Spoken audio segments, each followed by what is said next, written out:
Welcome back to another Gamers County Omega Alpha commentary analysis video. Well, 4 months from now, there will be the final release for Pokemon Omega Ruby and Alpha Sapphire on 3DS, which is due out in November 21st, 2014.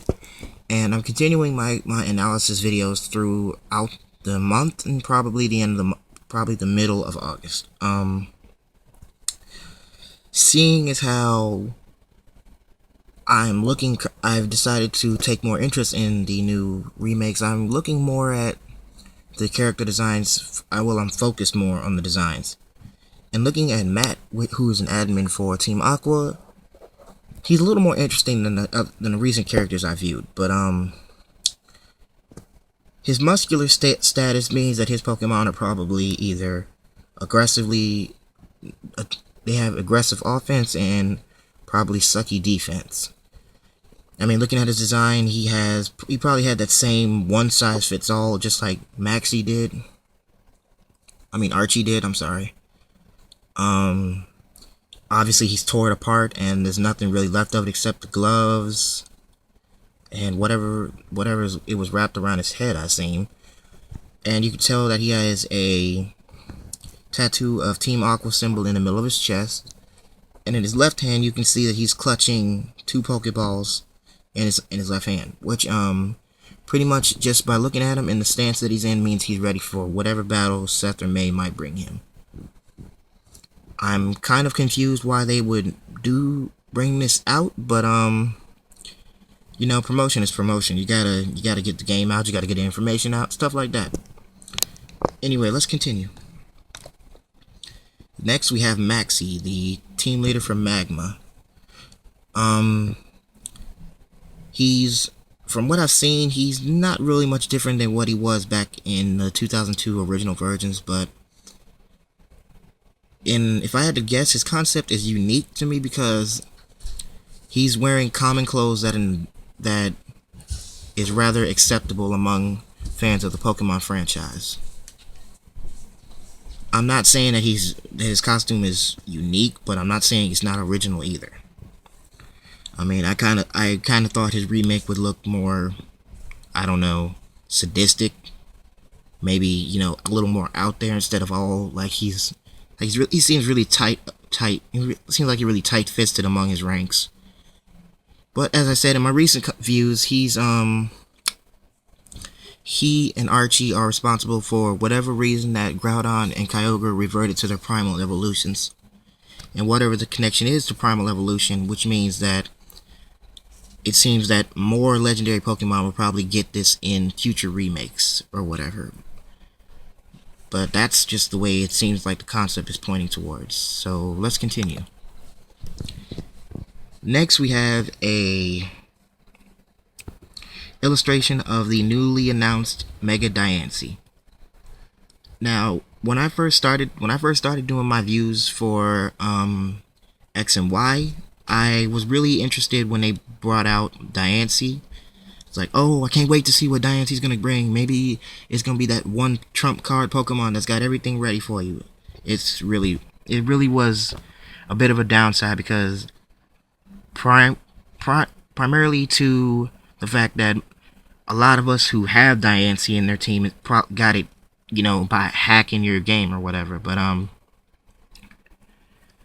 according to the Pokedex, it does not evolve from Carbink, and it does not have any valid connection to Carbink, only except that it's viewed among Carbink as like a godlike Pokemon. But considering Diancie is considered a legendary Pokemon, this makes me think that it as well will probably get a primal evolution at a certain degree. But being as Diancie was never officially announced till later last year, I'm not really saying I'm giving up on Diancie. I'm just saying that being that there are actually 3 Pokemon in X and Y that have been either hacked to get or have not even been bothered announced, Diancie being one of those 3 Pokemon, the other 2 would be Hoopa and Volcanion. Those 2 Pokemon would also make me think that they will be released in the future, but probably not. But looking at Mega Diancie, we can see that it has those two ribbons. It's two long ribbons with diamonds at the end of them, and a chandelier-like body around it. It's very, I like to say I like the color, I like the texture that it is, you know. But, I guess I'm kind of a little upset that they bring this out because they never even gave us information to get Diancie in the first place. But seeing that Mega Diancie is the actual connection between Omega Alpha and X and Y, meaning that you can trade and probably battle between the two. So let's continue looking, shall we? Next we have Mega Metagross. I'm not even going to really waste my time with this one because I'm really disappointed in the way Mega Metagross came out. I mean, for one thing, it looks like Metagross is really, if you turn Metagross upside down, it would look like pretty much the same thing. It has 8 legs and the ability Tough Claws. I don't understand why would they even bother doing this. Ken Sugimori is beyond talented, but making Metagross like this is, I mean, I kind of lost my faith in Metagross looking at this. I mean, I'm not dissing Metagross. I think Metagross is an exceptionally strong Pokemon, but with the ability Tough Claws, I mean, it looks like something you might like. It looks like a small creature you'd find in like the water or something like that. And what is that little spike coming out of its chin? What is it supposed to be, a beard or something? And like, I know its weight is practically doubled. It's like 2,000 pounds and all that now. But I really don't like Mega Metagross. I think it's not exceptional to me. I don't think Ken Sugimori should have even wasted his time getting this idea. I don't think that, for one thing, I knew Metagross would have got a Mega Evolution at a certain point, but this is not acceptable. I mean, its design is okay. I would have done something different. I don't know, like make its 4 legs hover around it, you know, maybe change the type up or something like that. You know, it could have been psychic and fighting for all I care. I mean, I really wouldn't care at that point, but the fact of the matter is that this is not acceptable. And I've seen the trailer. Mega Metagross takes up way more space in the entire game screen than it does. But that's just my opinion. I'm not really, you know, I'm not dissing Pokemon in any form or fashion, but you guys know what it's like, so you guys can give your opinion if you feel like it. I'm open to whatever you want to say. Finally, we have Mega Sableye. Now, this I kind of expected.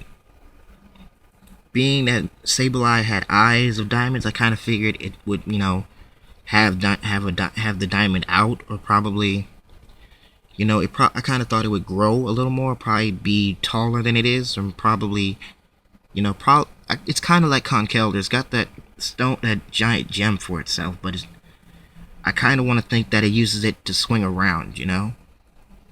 But seeing that big gem means that Mega Sableye probably does use it. I know it's probably like Oshawott Scowl Chop. You can use it to deflect attacks such as Thunderbolt, stuff like that. But seeing that means that there are probably more Pokemon who haven't been used in the games are going to get Mega Evolutions. Anyway, that's all for now. Drop a comment down below, subscribe, and I'll see you guys next time.